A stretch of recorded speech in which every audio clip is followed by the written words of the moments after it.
Kalorama, a recorded book's Highbridge imprint, presents The Ripple Effect, China's Complex Presence in Southeast Asia, by Enze Han. Read by David Lee Huynh. Chapter 1.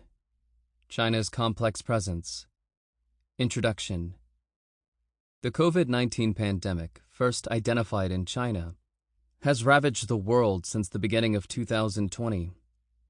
The politicization of the virus as the China virus has not only intensified divisions within Western societies along racial lines, but also fueled widespread blame games, impacting China's foreign relations with the United States and other countries globally. It is evident that the heightened tension between the United States and China has persisted during President Biden's administration. For instance, in his first speech to Congress on April 28, 2021, President Biden asserted that the United States is now in competition with China and other countries to win the 21st century. During President Biden's administration, the overall hawkish approach toward China continues, similar to that taken by the Trump administration, which keeps the competitive atmosphere between the two countries alive. Even before the COVID-19 pandemic, the divide between China and the United States had been expanding. Geostrategic confrontations, such as President Trump's trade war with China, heightened tensions across the Taiwan Strait, and territorial disputes in the South China Sea involving China and other Southeast Asian countries set the stage for a potential showdown. Indeed, U.S. concern over China's growing global influence has become increasingly evident, particularly in Southeast Asia, a region at the forefront of U.S.-China strategic competition. There has been significant speculation about the extent of Beijing's influence. As Southeast Asia, situated at the doorstep of the continental giant China, finds itself either living in the dragon's shadow or where great powers meet, the area has attracted renewed interest. At least rhetorically, a consensus is emerging within Western media, academic scholarship, and policy circles that Chinese influence in the region has become predominant, suggesting that the United States has some catching up to do. For instance, in a study analyzing China's influence in Southeast Asia conducted by the Center for Strategic and International Studies, a prominent think tank in Washington, D.C., the researchers note that China is seen as holding slightly more political power and influence than the United States in Southeast Asia today, and considerably more power relative to the United States in 10 years. In terms of economic power and influence, the region views China as much more influential than the United States today, and this gap is expected to grow in the next 10 years. However, the same report also highlights the complexities of opinions in the region regarding China, stating that there is no consensus on whether China's role is beneficial or detrimental to the region. This lack of consensus reflects in some ways the considerable uncertainty in Southeast Asia regarding China. Over the past 4 decades, the once impoverished communist country has emerged as the world's second-largest economy, transforming the image of Chinese people from famine-stricken to major consumers and investors. Due to the immense size of the Chinese economy, its vast population, and its enigmatic authoritarian government, China's intentions toward the region remain a significant question mark looming in the north for these Southeast Asian countries. Many people in the region are uncertain about the Chinese state and society's intentions, as well as the potential outcomes that might stem from this massive neighbor. Debates abound within Southeast Asia regarding the implications of this re-emergence of a historical hegemon for the region, primarily due to the deep historical interconnectedness between China and Southeast Asia, established through tribute, trade, and migration. In one way or another, such uncertainty stems from a lack of consensus on the nature of the great power China represents and may become. Is China the celestial kingdom of the past, seeking to reassert its former tributary relations with Southeast Asia? Will China resemble the colonial powers of the Imperial West, which seized control of the region, plundered resources, and enslaved people? Will the Chinese government and its Communist Party repeat its revolutionary past by exporting communist ideologies and an authoritarian system to impose on the region? Alternatively, is Beijing primarily interested in economic development and fostering further regional economic interdependence? Will contemporary China embody something entirely different? How should Southeast Asia as a region address the challenges posed by a neighbor that is both enormous and complex? This book is an attempt to explain the complexities of China as a great power and the inherent difficulties in understanding the murky nature of its influence in Southeast Asia. This situation arose for two prominent sets of reasons. First, the contemporary People's Republic of China is a complex, great power in the sense that despite its overall colossal economic and military power, the country is populous, diverse, still in the developing stage, and full of contradictions. Additionally, China has complex historical relations with Southeast Asia through centuries of economic and political interactions, with a long history of Chinese migration to the region. Thus, reception towards China's presence has varied in the region, conditioned by historical relations as well as countries' contemporary encounters with a variety of actors from China. Second, we have to differentiate between the intended versus unintended consequences of China's presence in Southeast Asia, particularly when we want to understand what kind of influence China wields in the region. The Chinese state intends for some of its policies or actions to cause deep repercussions in Southeast Asia. But we must also consider the unintended consequences of a variety of Chinese actors to fully comprehend the nature of interactions between China and Southeast Asia. This introductory chapter outlines the two main ideas that the book will explore. Moving away from conventional international relations approaches that predominantly focus on the influence exerted by the Chinese state or state-related actors, this book not only examines the Chinese state and its policies, but also delves into the substantial impact of Chinese non-state actors on state-society relations in Southeast Asia, which in turn affects state-to-state relations. This focus on non-state actors complements the extensive body of literature that has already studied China-Southeast Asia relations from a state perspective, while importantly shifting gears to investigate the complex nature of diverse non-state actors from China, which hold significant implications for Southeast Asia. Furthermore, the book closely engages with sociological theories of unintended consequences of purposive social action, demonstrating how intentionality, or the absence thereof, is crucial to understanding the intricate nature of China's presence in the region. Consequently, this work conceptually differentiates between what conventional studies assume as the Chinese state's intended goal of influence and those instances where such intentionality is difficult to establish. Following this, the chapter outlines the structure of the book. Varieties of actors and complexity of China's presence in Southeast Asia. There is considerable complexity and debate within the political science and international relations literature regarding the nature of China as a great power. The PRC, after 4 decades of rapid and consistent economic growth, has emerged as the world's second-largest economy and is increasingly striving to reassert its historically dominant position in regional affairs, particularly in East and Southeast Asia. Nonetheless, doubts regarding the extent to which China is a great power and debates about the nature of its great power status have never subsided. For instance, Susan Shirk once described China as a fragile superpower and warned that the West should not be concerned with China's economic or military strength, but rather concentrate on its internal fragility.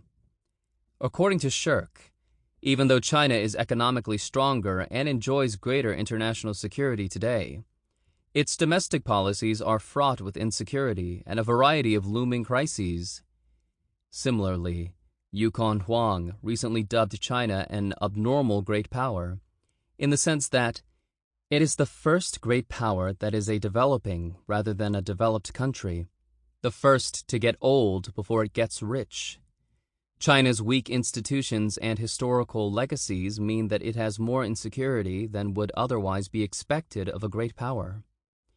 Indeed, for Huang, China is too populous, too large, and too regionally diverse to draw accurate conclusions about the country's overall economy and the implications of China as a great power for international relations. However, few scholars in international relations have taken seriously the complex nature of China as a great power. The literature on the rise of China and its challenges to the existing U.S.-led international order tends to present China as a monolithic authoritarian state with enormous military and economic power at its disposal. Many realist scholars, for example, have primarily looked at China's growing power, measured by its exponential growth in economic and military capabilities, and pondered the implications for the stability of the international order. Many others are concerned about the nature of China's political regime and question what the rise of an authoritarian state under the leadership of a communist party will mean for the existing international order of free trade, human rights, democracy, and the institutions that promote these liberal values.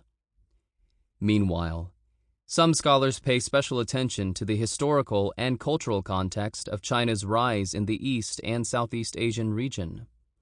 Some, like Kang, discuss the legacies of the tributary system and the historical legacies of the Chinese Empire for a contemporary meaning of the rise of China for the rest of East Asia.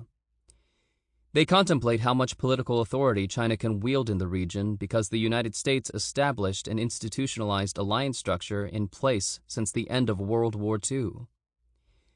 Indeed, how China will establish its legitimacy in international leadership or exert authority over other regional states becomes an open question. Relatedly, scholars have also discussed China's lack of cultural appeal or soft power to grant it the same kind of international leadership that the United States has enjoyed. Similar narratives reveal China's relations with Southeast Asia. Many assume that China is a monolith that enjoys an asymmetrical power balance toward its southern neighbors. A considerable amount of the research tends to focus on the security dimension, with much of it concentrating on China's bullying behavior in the South China Sea. With respect to foreign policy, many scholars are concerned about interstate diplomacy, especially in terms of alliance choices between the United States and China. Yet most accounts of China as a great power remain at the abstract level.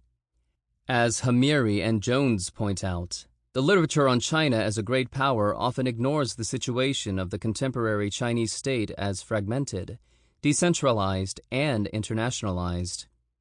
China today, despite its overall economic growth, has deep intra-regional disparities between its coastal and inland provinces, as well as between cosmopolitan urban centers and left-behind rural areas. Such domestic inequality also means a variety of actors with different institutional capacity and monetary means are seeking international presence for either profit or prestige. Therefore, globalized China in this context means that we face the reality in which disaggregated state apparatuses and quasi-independent, market-facing actors are increasingly acting overseas in ways not effectively coordinated in Beijing.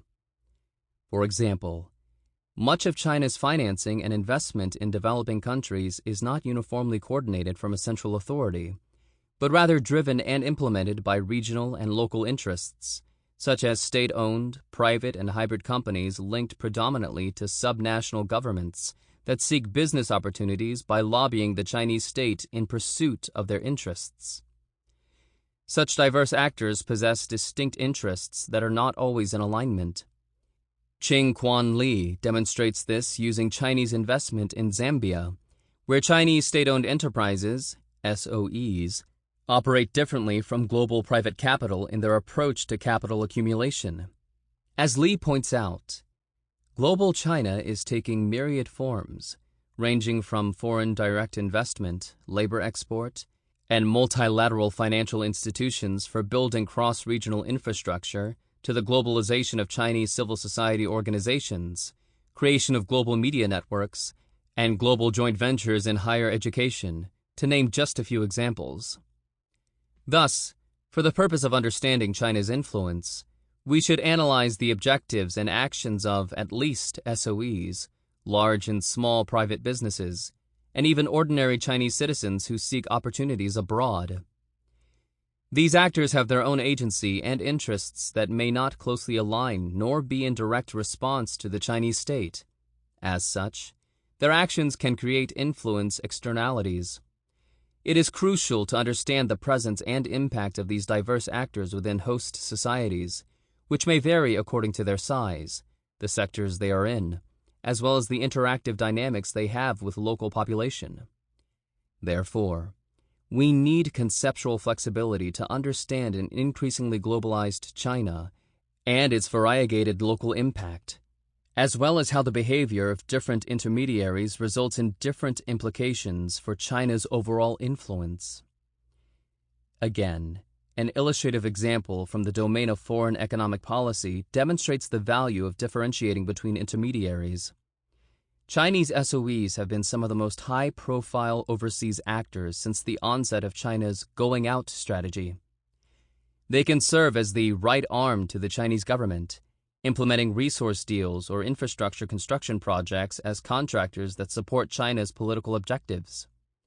However, despite the fact that they are state-backed, SOEs are by no means state-dictated, and there is often a principal-agent problem in coordination between firms and the state. In particular, large SOEs often have considerable autonomy from other ministerial interests, such as the Ministry of Foreign Affairs.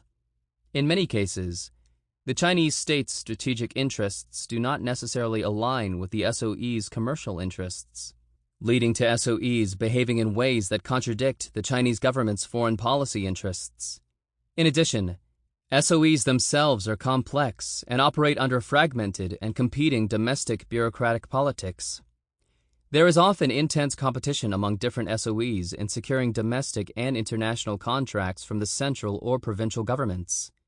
Finally, SOEs operating in different sectors abroad, such as resource extraction and construction, typically have distinct economic, labor, social, and environmental impacts on local communities. Thus, the fragmented authoritarianism framework as applied to the Chinese state can illuminate the complexities of Chinese SOEs and their global presence and impacts.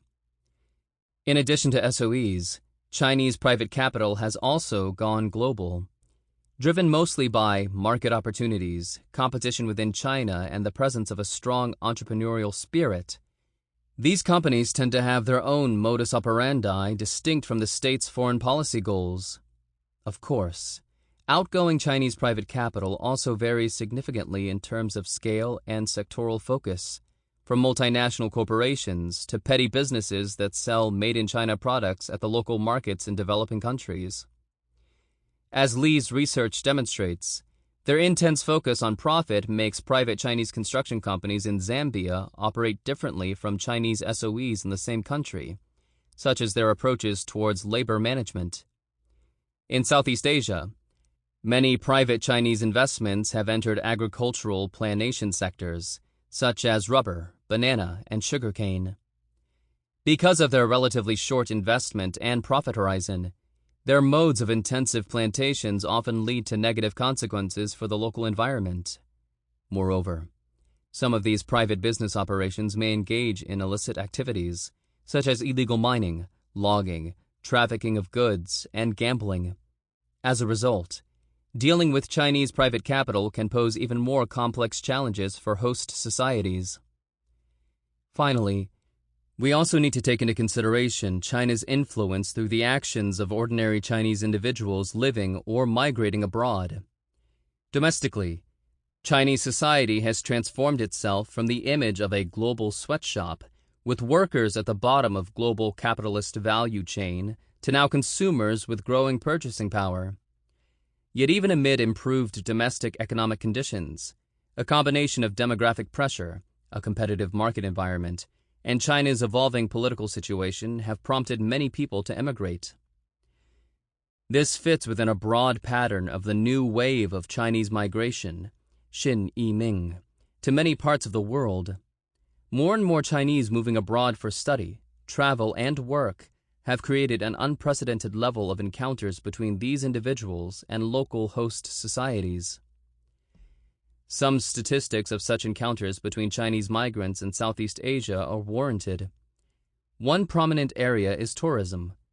For example, in 2019, 11 million tourists from China visited Thailand, accounting for 28% of all Thailand's total foreign tourists. For Vietnam, the total number of Chinese tourists visiting the country in 2019 was 5.8 million, or 32% of Vietnam's foreign tourists. For Cambodia, the numbers were 2.4 million and 36%. As we can tell from Table 1.1 at the end of this section, Chinese tourism comprises a substantial share of tourism to all of Southeast Asian countries, and such a magnitude indicates the intensity of such encounters. These interactions can play into larger processes of influence. For example, studies of Chinese tourism abroad illustrate how the arrivals of millions of Chinese tourists have led to heightened prejudice against them, despite their economic contribution to local societies. This prejudice, in addition to worsening negative popular opinion towards China, mixes with geopolitical fears of China's efforts at territorialization, particularly in the East and Southeast Asian regions. Similarly, problems of racial discrimination that Chinese people abroad experience interact with perceived threats of Chinese migration and the Chinese state's influence operations in host societies. This re-encountering with the Chinese is particularly relevant for Southeast Asia, due to the long history of Chinese migration to the region because of China's internal turmoil and poverty in the past. Centuries of tributary and trading relations between China and Southeast Asia brought large numbers of Chinese migrants to the region. Traders, as well as refugees from the Chinese coastal provinces of Fujian and Guangdong, traveled to Southeast Asia and settled there.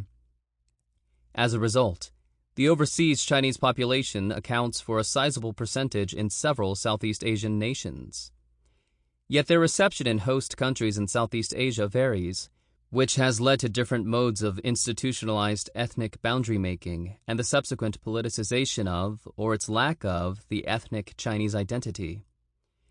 This historical legacy of Chinese migration to the region needs to be taken seriously in our understanding of contemporary encounters between China and Southeast Asia. This book thus takes the initiative and presents China as a complex great power, examining the variety of influences in its neighboring states in Southeast Asia. Characterizing China in this way concurs with Yukon Huang's analysis. Although overall, China enjoys asymmetrical power over the smaller states to its south, China's influence is far more complex because of the presence of numerous state and non-state actors in Southeast Asia. Of course, some scholars have emphasized the difference between China and other leading great powers, suggesting that China is not truly a global power, but only a partial one, meaning that China has no genuine interest in becoming a global power in the image of the United States. Yet, intentions aside, the country's complex nature as populous, diverse, and still in the developing stage, plus its complex historical relations, mean that its influence in Southeast Asia will differ from the United States of the present or a European power of the past. Finally, the intensive encounters between Chinese state and non-state actors and their Southeast Asian counterparts are also due to geographical reasons. Geography is certainly a crucial factor since mainland Southeast Asia is within easy reach of China, facilitated by the relatively easy visa regimes and frequent and convenient travel modes, at least before COVID-19 temporarily shut down national borders. These encounters are happening on an everyday basis and on a large scale. Table 1.1. Mainland Chinese tourism to Southeast Asia in 2019. Country, Thailand. Total tourist visits, 11 million. Share of total tourist visits, 28%. Country, Vietnam. Total tourist visits, 5.8 million. Share of total tourist visits, 32%. Country, Singapore. Total tourist visits, 3.4 million. Share of total tourist visits, 19%. Country, Malaysia. Total tourist visits, 2.9 million. Share of total tourist visits, 12%. Country, Cambodia. Total tourist visits, 2.4 million. Share of total tourist visits, 36%. Country, Indonesia. Total tourist visits, 2.1 million. Share of total tourist visits, 14%. Country, Philippines. Total tourist visits, 1.3 million. Share of total tourist visits, 18%. Country, Laos. Total tourist visits, 0.8 million. Share of total tourist visits, 19%. Country, Myanmar. Total tourist visits, 0.7 million. Share of total tourist visits, 17%. Intended versus unintended influences. To study the varieties of China's influence in Southeast Asia, this book builds on the conceptual definition of influence from Evelyn Goh's work to differentiate power from influence. Goh makes a distinction between the two concepts, arguing that the former should be understood as encompassing resources and latent capability, while the latter constitutes the actual effective exercise of power. Specifically, she defines influence as the act of modifying or otherwise having an impact upon another actor's preferences or behavior in favor of one's own aims. Thus, her theoretical framework examines how China coerces, induces, and persuades others to behave in a particular way. Yet Goh strongly emphasizes the intentionality of China's influence, which somehow limits the scope of her study. Such an emphasis would lead researchers to look at China's influence only at the state level and ignore the diverse actors coming out of China and their intended and unintended influence on the global stage. In addition to the variety of actors, the issue of intentionality in China's influences abroad must be taken seriously. As we discussed earlier, there is a tendency to focus on the intention of the Chinese state to foment changes in target countries. Thus, to understand China's influence in Southeast Asia, Goh discusses how to find evidence of China converting its power resources into influence over these neighbors' strategic decisions to bring about outcomes favorable to China. Yet, this issue of intentionality on the part of the Chinese state is sometimes difficult to prove. Indeed, many transformations in Southeast Asia that are often associated with China's influence are not even closely related to the design and intention of the Chinese state. Here, I borrow the concept of unintended consequences of purposive social action that has a long history in behavioral sociology. American sociologist Robert Merton, who coined the term in his 1936 article, argues that, with the complex interaction which constitutes society, action ramifies. Its consequences are not restricted to the specific area in which they were initially intended to center. They occur in interrelated fields explicitly ignored at the time of action.